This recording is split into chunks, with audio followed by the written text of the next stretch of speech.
How's it going, everybody? Bryan Alvarez here on Wrestling Observer Live. We are here every day, Monday through Friday, noon Pacific, 3 Eastern, Sunday, 3 Pacific, 6 Eastern, Saturday mornings with Jim Valley, 10 a.m. Pacific, 1 Eastern, Sundays with Andrew Zarian.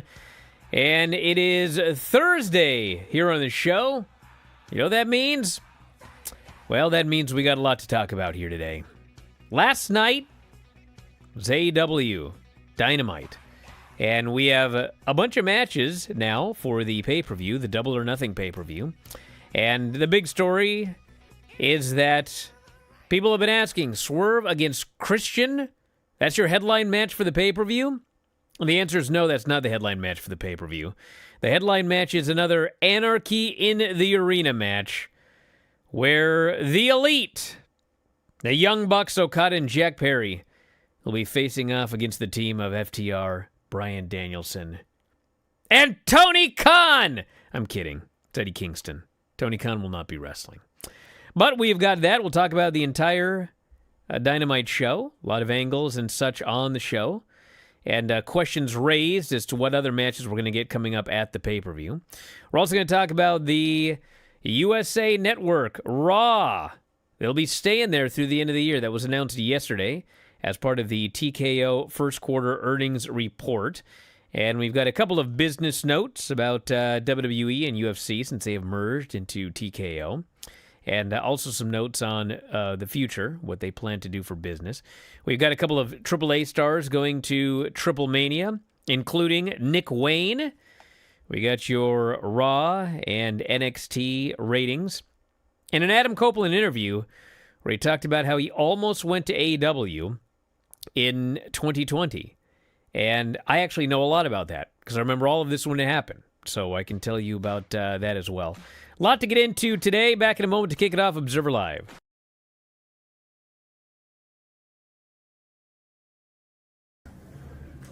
Where we're going, where we're headed, I have no idea. This new era in the company, I mean, everybody can feel it. Everybody can sense it. We're on a roller coaster, man. We don't know where we're headed. But this ride, it's gonna take a minute. Like we're cooking right now. Obviously, all our sellouts, the business that we're doing, the amount of eyeballs that are in the company. I mean, this is the hottest the business has ever been. You know, everybody obviously likes to compare us to the Attitude Era. Man, we're doing some things the Attitude Era would have dreamed of, and I'm proud to be one of the figureheads right now. With this, I solidified myself as one of the people that we're going to be looking at as to lead, and that's something that I'm humbled and proud of. So how do I keep myself here? You know, the same thing I've been doing, just be better tomorrow than I was yesterday. Last year, I believe I was number 3 in most overall matches. If I'm not mistaken, I was number 1 in TV matches. I want to double. I'll double the amount of matches if I could. You know what I mean? Like that doesn't. The idea of this being the workhorse championship, bring it. That's what I want to do. I want it all. You know, obviously we know our champions' schedules change. You know, when you're the guy, or one of the guys, or one of the girls, like a lot is asked of you. Give me the questions. I would love to give the answers. So, Seth set a precedent with this title, and it'd be disrespectful not to honor what he's done. And I'm one of the first guys to say thank you to what he did. You know, when he brought another championship to a level that was important to the entire roster, and I plan to do it justice.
Back in the show, Bryan Alvarez here, Wrestling Observer Live. Mike Sempervive, also of WrestlingObserver.com.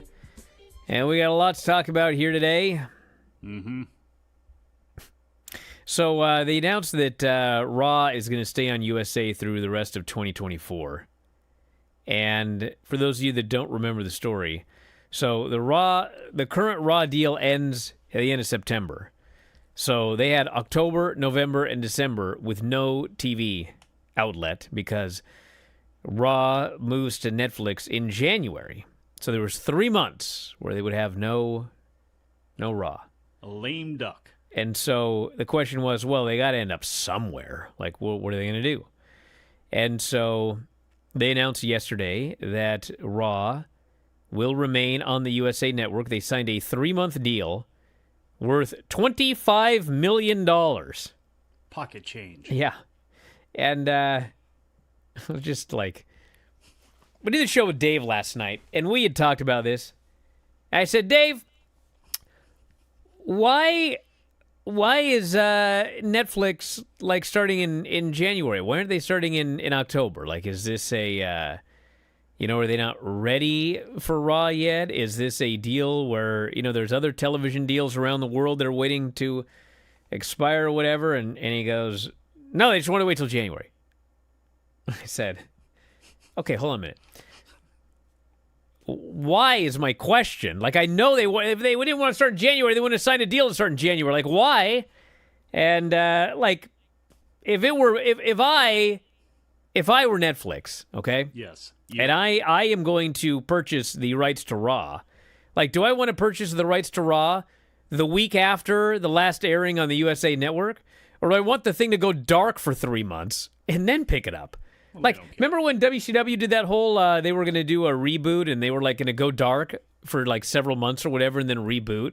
I'm that old. Like, I remember that, yes. Is that really, like, a good idea? You really want to take months off? Because you know how fans are. You get out of the habit of something and then, like, you're done. I would not want people to get out of the habit of watching Raw. And then he goes, well, they got TV deals all over I was like, well, why didn't you say that first? But then... Yes, go ahead. Then, I don't know. He goes, I go, this $25 million, I mean, that's a steal.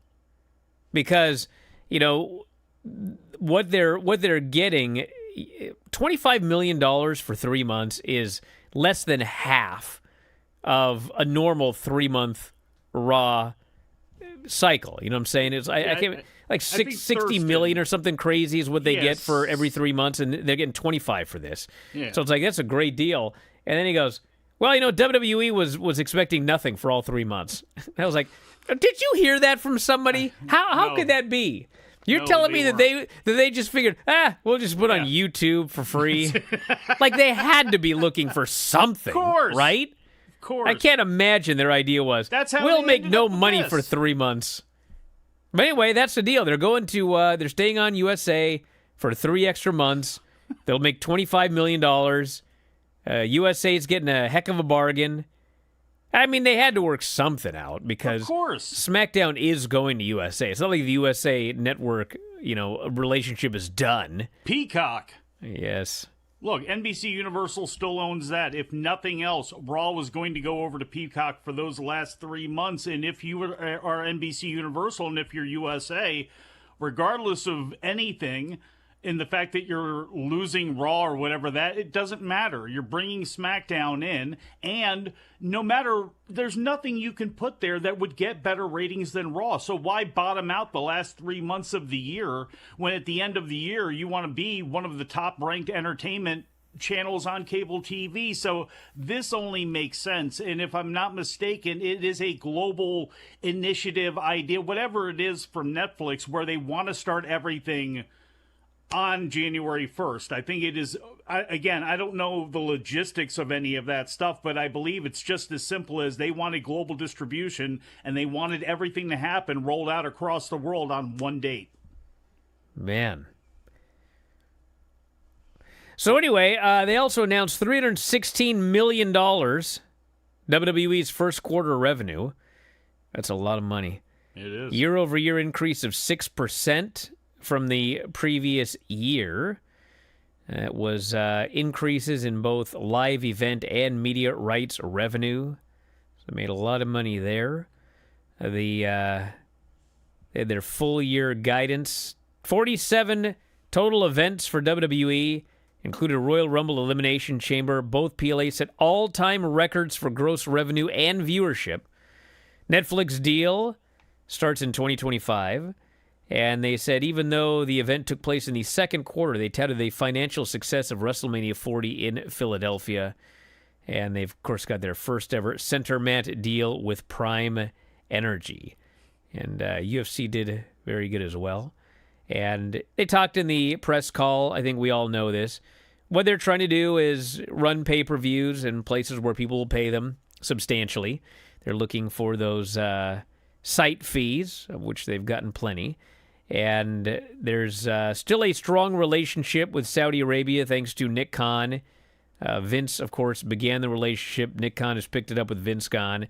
And they're looking to do another very big event in Saudi Arabia. Now, they've been doing these twice a year.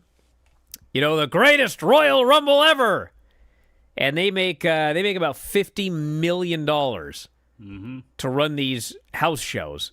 I mean, if you've looked at the cards, they're basically house shows, glorified house shows, and they make $50 million for like a nothing happening show.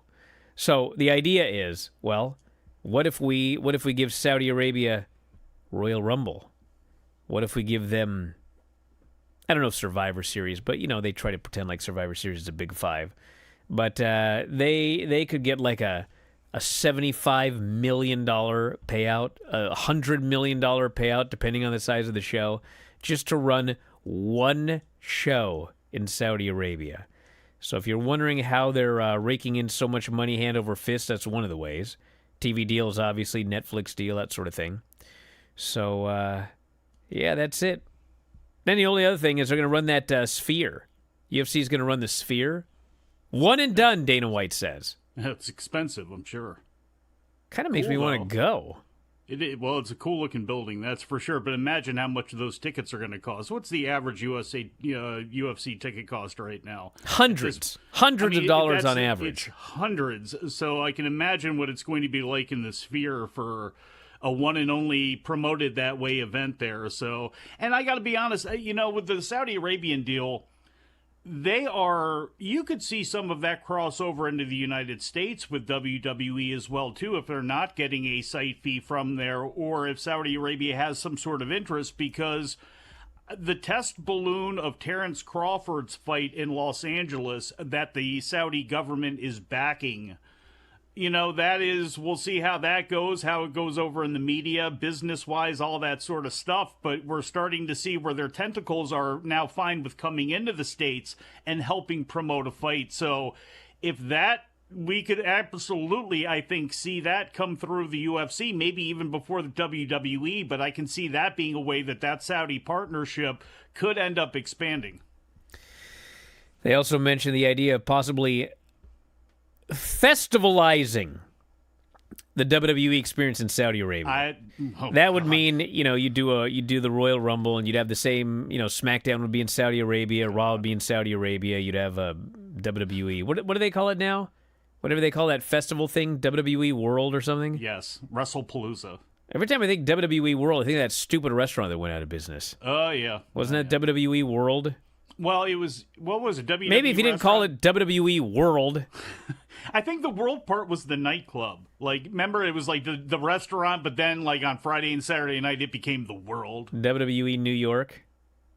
Yeah, maybe call it, like, WWE Prime Steak or something like that. Maybe I'd go. But WWE The World? I don't know, man. Hey, you want to go out for Mother's Day? Let's go to the World. World. Yeah. It's got some wrestling stuff there. That would go over great. Back in a moment, Observer Live.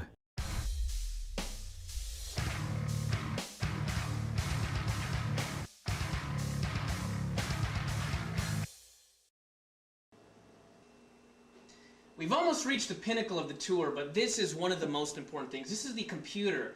This is the workstation where I do the majority of the actual physical part of putting Figure 4 together. I do the writing here, the editing here, of course the phone calls, Even the microphone here, when we used to do Wrestling Observer Live, which has since died.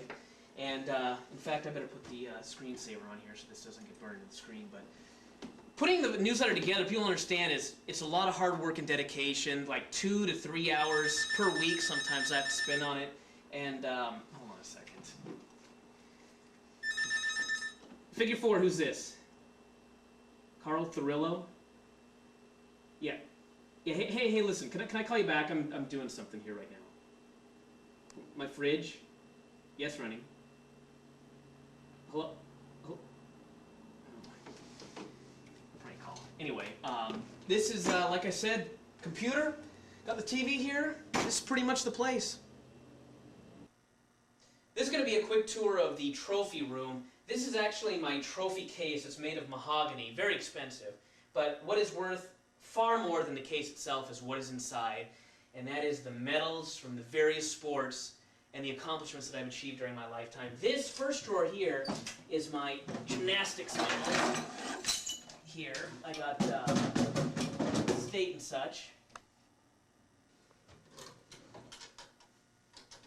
These are my Taekwondo medals.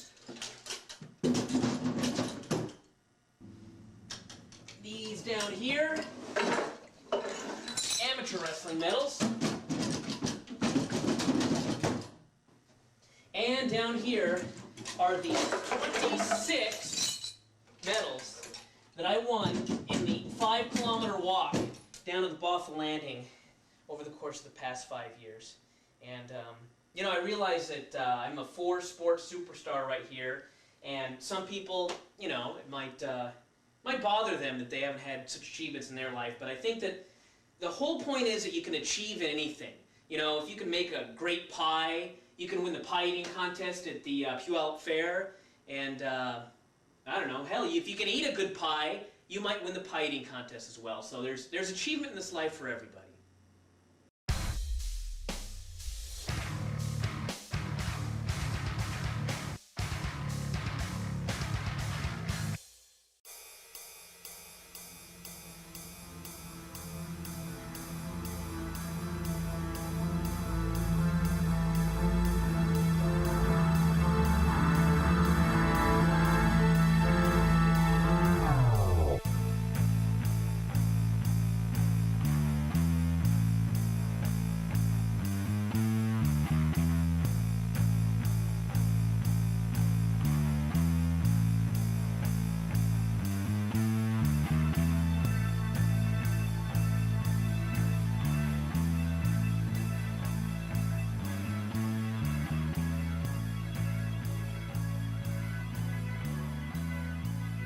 Back on the show, Bryan Alvarez here, Wrestling Observer Live. Mike Sempervive, also of WrestlingObserver.com. Why is everyone making comments about my tank top here today?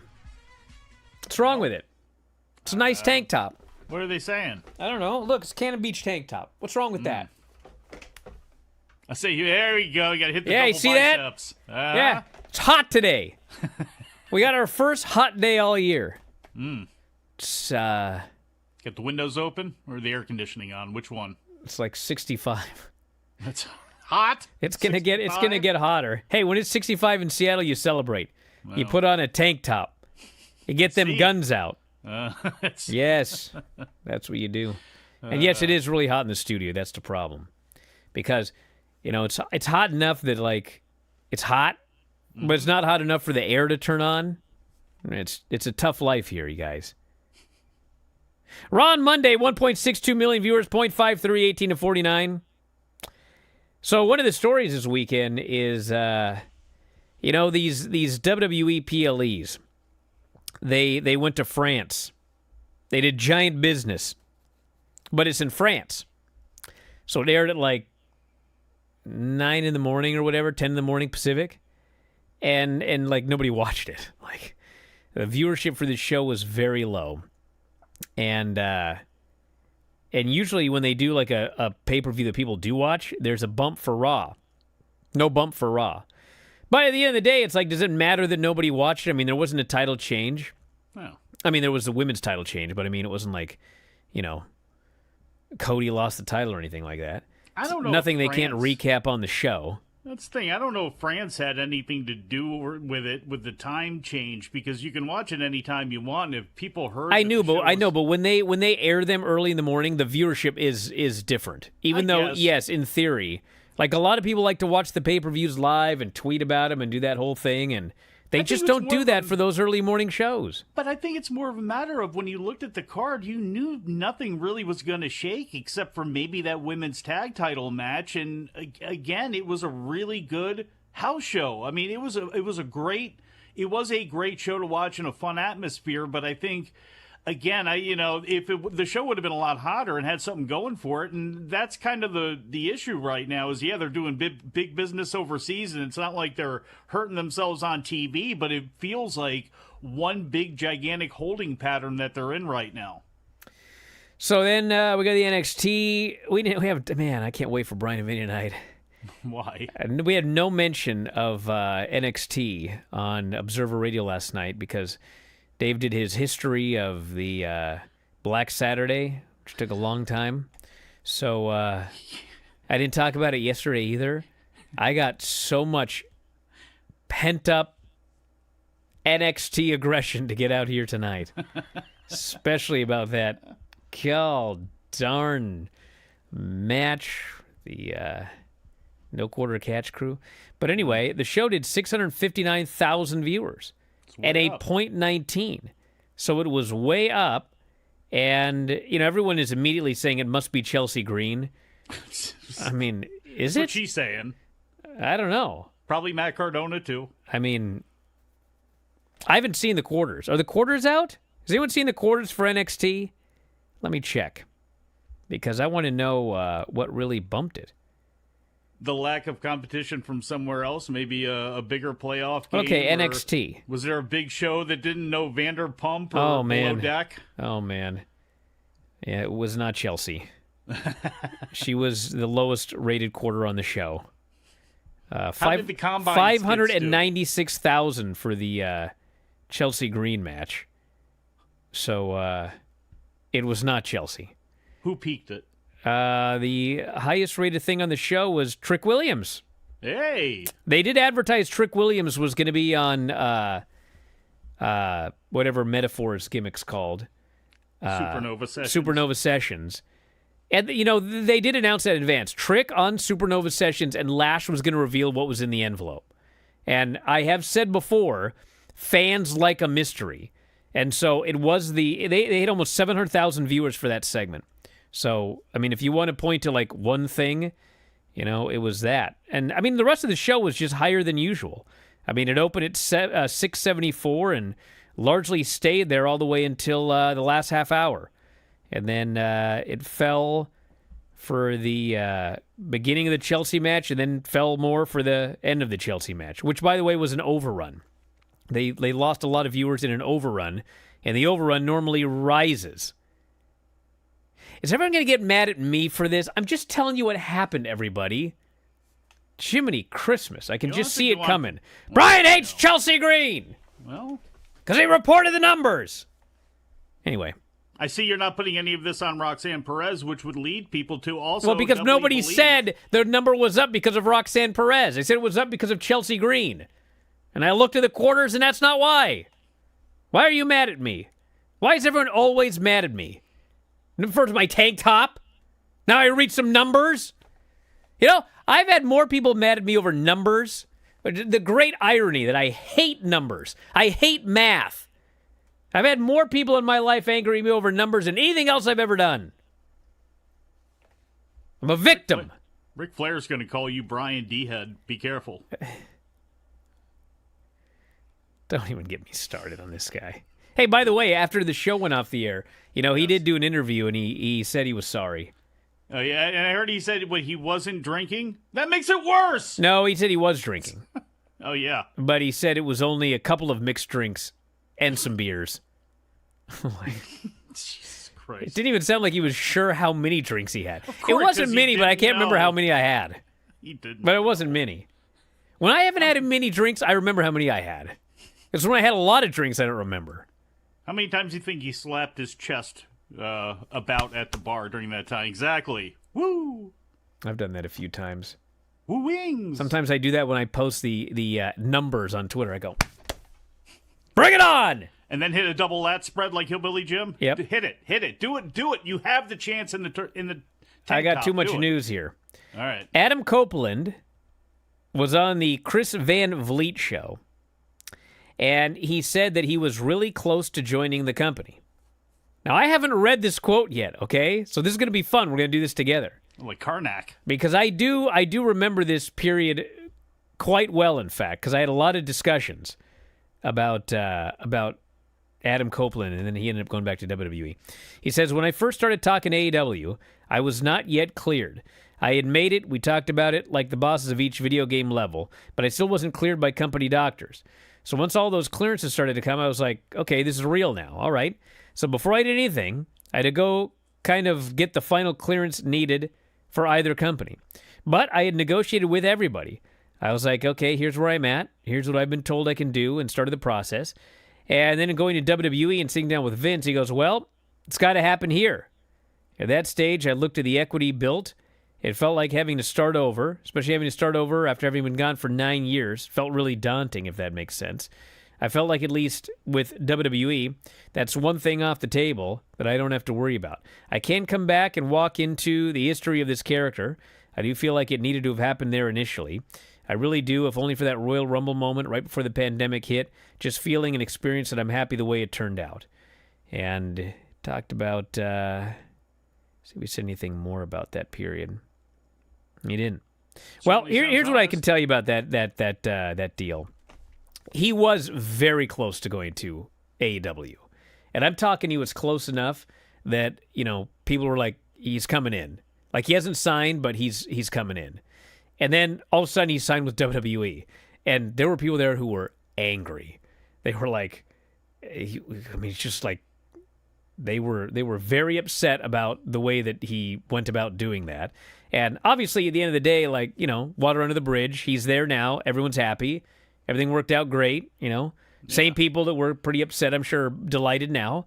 But I do remember at the time, it was like, they didn't say it was unprofessional, but it was kind of like, he'd really sort of let them know that he was on his way in, and then all of a sudden he signed with the other place. So they were kind of... Look, I think everything he said sounded very honest, and I think anytime Adam I'm sure it was, and I think it was good for him to go to WWE. Absolutely, because you talk about that familiarity after being out for so long. You're dealing with, your family, and what if I get hurt again, and all this other stuff racing through your mind, and the money and opportunities here and all that. I get it. I can completely understand that. So... I'm sure there were some hurt feelings, on the other side, but I'm also sure that those things obviously, once you talk about those, once people understand with a little bit of hindsight, nobody can really complain. And the fact is, he's there busting his ass every single time he is out there. So God bless him. And then this story, I'm pretty much over UFC. I don't watch any of the shows, there's just too much. Once Collision started Saturday, and then there's New Japan shows Saturday, and plus bring back boxing, please. I can cover wrestling, but this is a UFC story I must discuss. Oh boy, Derek Lewis says he is talking with WWE. 39 years old. I love it. Says he has been speaking with the company for a few months now. I have absolutely no idea, if he would be any good. My guess is no. But the one thing he has going for him, and actually I'm not even sure about this because he'd have to watch his language. He is an incredibly entertaining promo. Yes. A ridiculously entertaining promo. And he was asked, what was his finisher be? And he goes, it might have to be something like Rikishi. Something like that. You might see it. Somehow I like taking off my shorts, so you might see something like that. If you guys have never seen, these Derek Lewis promos, they're unbelievable. So I would be happy to see him come in for a one-off. Derek Lewis at SummerSlam. Back in a moment. Observer Live.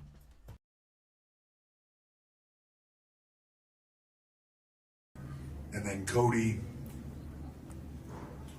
the hardest thing I think in this business right now is to make a babyface. And to make a babyface that almost everybody likes.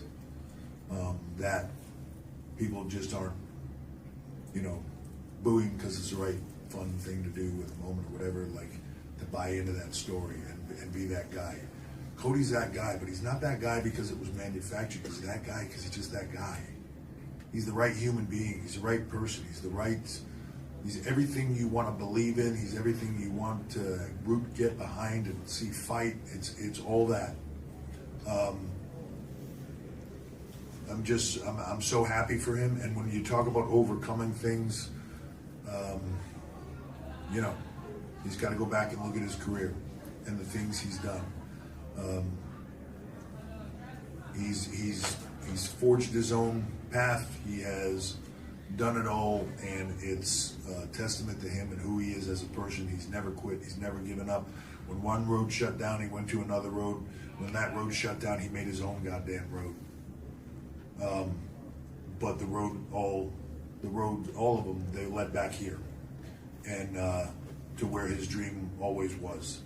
And man, without getting emotional about it, I could feel his dad today. I really could. I could feel how proud he was. I could feel him looking down when I got in that ring with him. I could feel him out there with us. It was an incredible moment, not just as a performance, an incredible moment for a human being. And he means a lot to me. He means a lot to everybody here. And I'm proud of him. I'm happy for him. And I know he's going to do amazing stuff now on this run. So super exciting. Lee Fitting, from a production standpoint, from what we're doing, from the look, the feel, all of it. You see changes happening every week on TV, and there's going to be more of them, but you see them, and I see people excited by them and just loving the changes that are made. But I'm telling you, there's so much more to come. Like, we made a conscious decision together to sort of, Lee, Nick, and myself, to slowly roll out some of those changes over time. There's a lot more coming. But when I tell you Lee Fitting, man, I love working with him. He has a passion for this just like we do. Might be new here, but man, he's all in. And for me, he's the kind of guy that I want to go to work for. I want to do stuff to make his job easier, and I want to collaborate with him, and I want to make things better with him. So I can't say enough good stuff about him.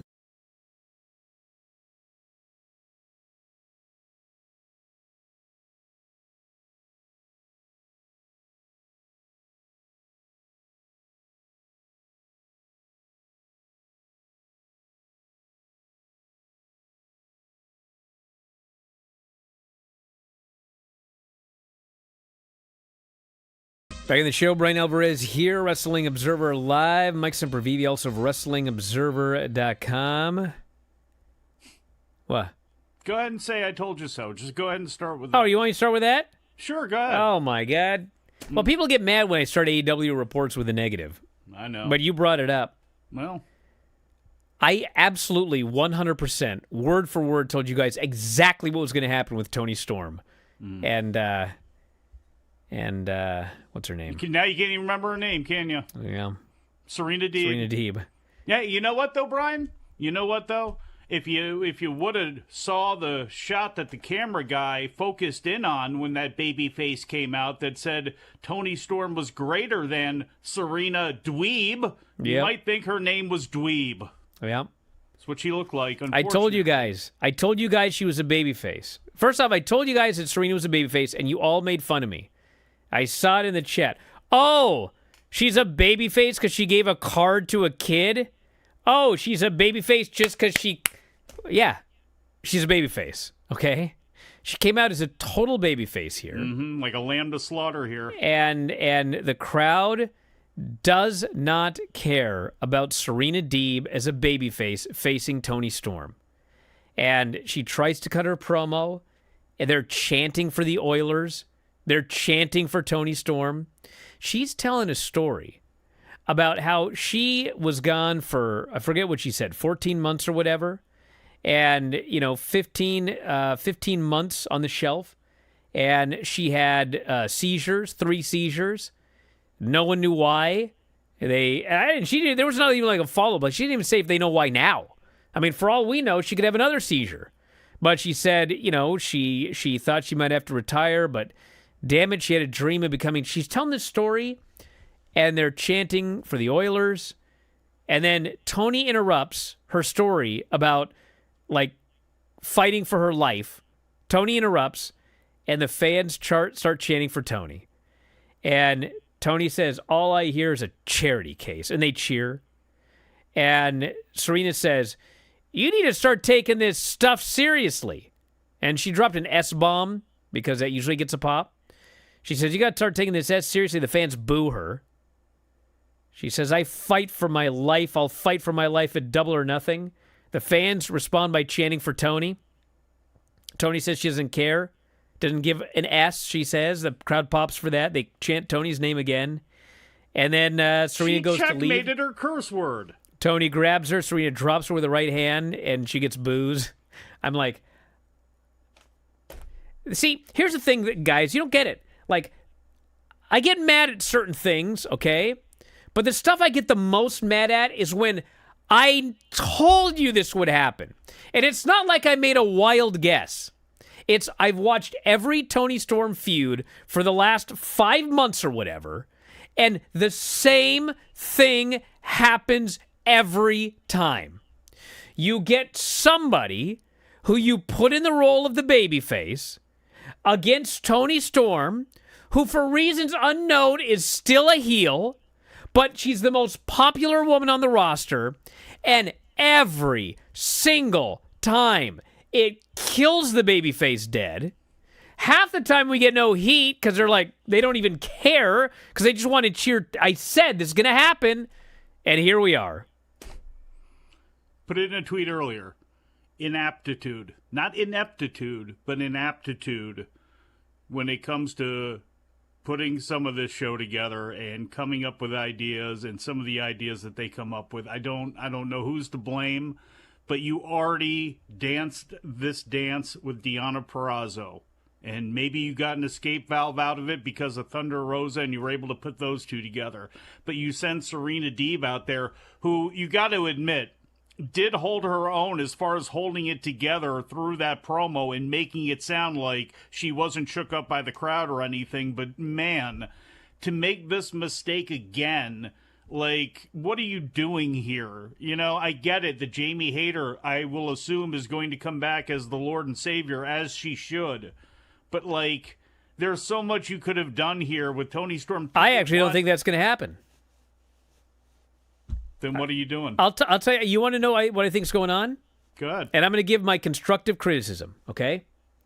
Do you remember when we would watch Raw, and every last single week, like, every storyline would just go out the window and he would just do something else? Yes. And there was absolutely, positively zero long-term booking. It was week to week. Whatever happened, and it was mind-blowingly irritating. And all people asked for was, can we have some long-term storytelling? Remember this? Yeah. Well, AEW starts, and they do long-term storytelling. They book quite a ways out and everything like that. Okay, so there are always two extremes, and then there's the middle. And the thing that if I were to give Tony Khan one piece of advice, it would be, I don't care what your long-term plan is. Mm-hmm. Sometimes you've got to do something different. And when I watched this show, what happened later was Mariah May faced Harley Cameron. Mariah May is, Tony's understudy or whatever they call her. And she works as a total babyface. And Harley's a heel. Mariah sells, makes her big comeback, wins, place goes nuts. They bring out Mina Shirakawa. They hug. They almost kiss, but then they drink some champagne. And they happily, and they're dancing. Everybody's going, they love them, okay? And as soon as this happened, I knew exactly where this is all going and where it's been going from day one. And that is Mariah and Tony are going to split, probably as a result of Mina Shirakawa or whatever.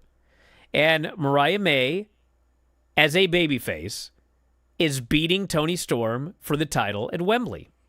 That's where we're going, okay? Now, I'm sure at some point Tony came up with this idea, probably months and months ago.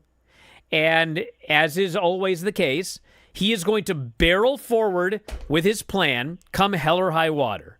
And the hell or high water is nobody wants to boo Tony Storm. They just don't. And he's doing everything he can to get Mariah May over. She's going to be the babyface in this scenario. And that's just Bryan, where we're going to go. Everything you said would be fine, except for the fact that you need to give people a reason to boo Tony Storm. And one of those things leading into a show in August would be this babyface Tony Storm, who we love this gimmick of, does something to Mariah May and then turns on her leading into Wembley because that's what a booker would do. And I don't, they can do whatever they want. It really doesn't matter either way to me. You know, I'm going to be here with you every day talking about it anyway, but it's one of those times where it's like all of the great bookers in history listen to the crowd, understand business. Yes, they have their idea, and you tell the fans what you want and you manipulate the fans. That's part of being a promoter. That's part of being a psychologist and a sociologist when it comes to your fan base. But you also have to accept what comes in and then make that work for you. And you need to leave yourself wiggle room. You can't just say, I have a long-term plan, and come hell or high water, go and do it. Because again, now we got a situation like this where in the process, you're leaving bodies in the wake. And it doesn't really make any sense. What's the point? You could have done this with a lot of people other than Serena Deeb or Deonna Purrazzo, who's coming in brand new. It's like you could have literally done that with anybody, gotten the same results. Now, I will tell you a couple of highlights from this show. There were some. So Samoa Joe, by the way. Yeah, that's one of the highlights of this show is they haven't gone full into it, but like we're getting more video packages. And we had some excellent ones on this show. Listen, there are very few people that are more critical of this whole House of Black thing than me. I hate house rules. I hate spooky stuff. It's so lame. But they had a video. Remember when Adam Copeland didn't want to do that with Judgment Day? Yeah, isn't that ironic? Yeah. Do you guys remember this? If you don't remember this, so Edge was the guy, he was going to be the head of Judgment Day. It was going to be his group. And they put him together for a while, and he apparently said, like, I will not be involved in any of this spookiness. I will not do it. I want out. Have somebody else take my spot. So they removed him from the Judgment Day because he didn't want to be involved in spookiness or goofiness. And then Judgment Day never did that. They just became a heel group. And now he's here with Malachi Black, and he got sprayed in the eyes with mist, and it's making him mean. So that's ironic. But anyway, they had a Malachi Black promo, and Malachi, this was probably one of his best promos ever in AEW because it wasn't speaking in riddles. It was just flat out laying out the story, which is this Adam Copeland, he's acting like a nice guy, but I know this guy, and he's not a nice guy. And I am going to do whatever needs to be done to bring that side of Adam Copeland out, to show you people that he is not the nice guy that you think he is. And Malachi is attempting to recruit him for the House of Black. That's the storyline. It was a great pool of fire. It was a great video package. It looked great. It was shot great. The promo was great. It was awesome. It was awesome. Fact. We had a Samoa Joe training video. So, like, we haven't even heard any of Samoa Joe's thoughts on losing the AEW World Heavyweight title. That is a negative. Like, he doesn't seem to care. He's just training. But this training video, it was like, this guy's awesome. Yeah. Can he win the title back at some point? Because hopefully we've not seen the end of Samoa Joe as the world champion. He was fabulous in here. That's one thing that you have to give him credit for, and that's what a good booker does, is keep people fresh in the mix as far as keeping them important. And he went out and he killed Isaiah Cassidy. Then you have a promo like that, a video pack with Flair and Tenryu playing on the screen behind him. It keeps him in the forefront, even if he's not having matches, because we see it with Hobbs and Wardlow and a lot of other people there. Once they're out of sight, out of mind after their deal's over with, they just completely disappear. That's got to change. And then just to jab you before the show ends, Yeah. Chris Jericho's The Learning Tree. Oh, I thought you were going to say Jay White. I am dying. So Jericho's Learning Tree gimmick is to take all of the criticism that he gets online, and it is now part of his Just character. regurgitate it back out through his So face. And he's body. out there saying, man, guys, I wish I could be on every Dynamite, all 2 hours. Just 2 hours straight. I'd do it if I could, he says. He notes, I had a great match last week. I want to thank Shibata. We had the highest rating on Cage Match. He counted the chops. Which, of course, is a reference to the fact that people go, oh, we hate Jericho and he sucks. He can't even have a good match anymore. Well, he went on Cage Match and found out that it was the highest rated match on. So that's part of his character What a now. dork. And then he's thanking, oh, thank you, Hook. He goes, we haven't seen you since you hit yourself with that baseball bat. But take as much time as you need to get better, and then we'll celebrate. And then Tony Schiavone gets in the ring, and he says, since you mentioned Hook, he's going to be back next Wednesday night. Right here on Dynamite. And Jericho pauses, and he goes, all right, well, let's celebrate on Dynamite together. Thanks, guys. And he gets out of there. I love it. I course you do. love this character. And they faced a team with Harlan Abbott and Mo Jabari. And you know the gimmick. Jericho was Captain Lou. He stood on the apron. Big Bill did all the work. And then Bill tags him in to make the cover and get the pin. He looks like Captain Lou.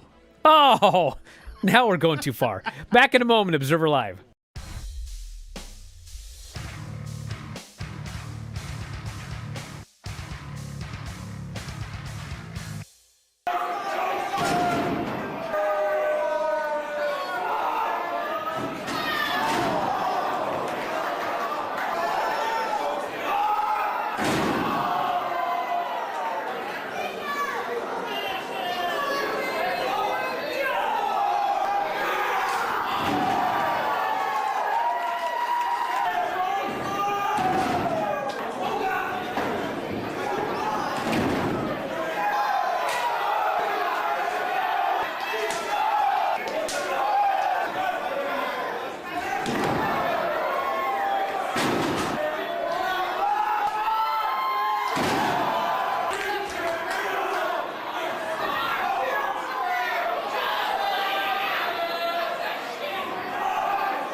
You know, I didn't even think about it till the break when you mentioned it, Mike, but Lashley apparently is injured.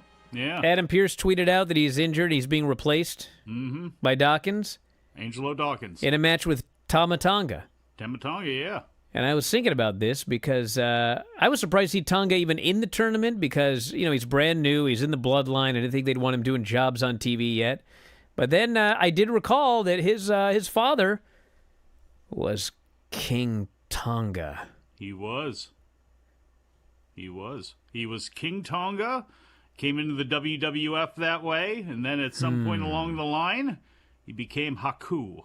As a member of the Islanders, which, by the way, that was a great team with Bobby Heenan. The Islanders against, like, Davey Boy Smith and Dynamite Kid and all those matches. Like, that was a cool, underrated team of the era. And then, obviously, became the man known as Mang later on as well, too. Yeah, Haku. Still can kick all of the ass today. Haku was King of the Ring. He was. Yeah. No, well, not King of the Ring. Haku, no. He was King won that Haku.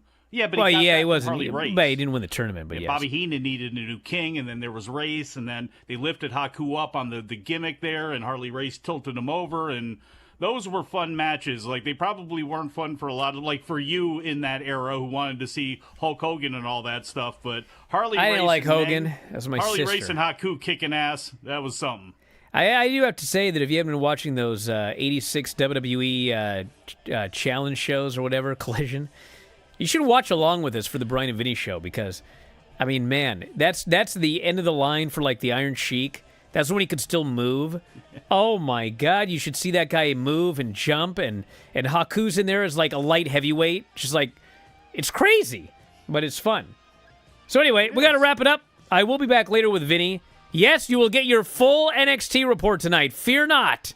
It's going to be worth the wait. And Dynamite as well. We'll talk to you next time, Wrestling Observer Live.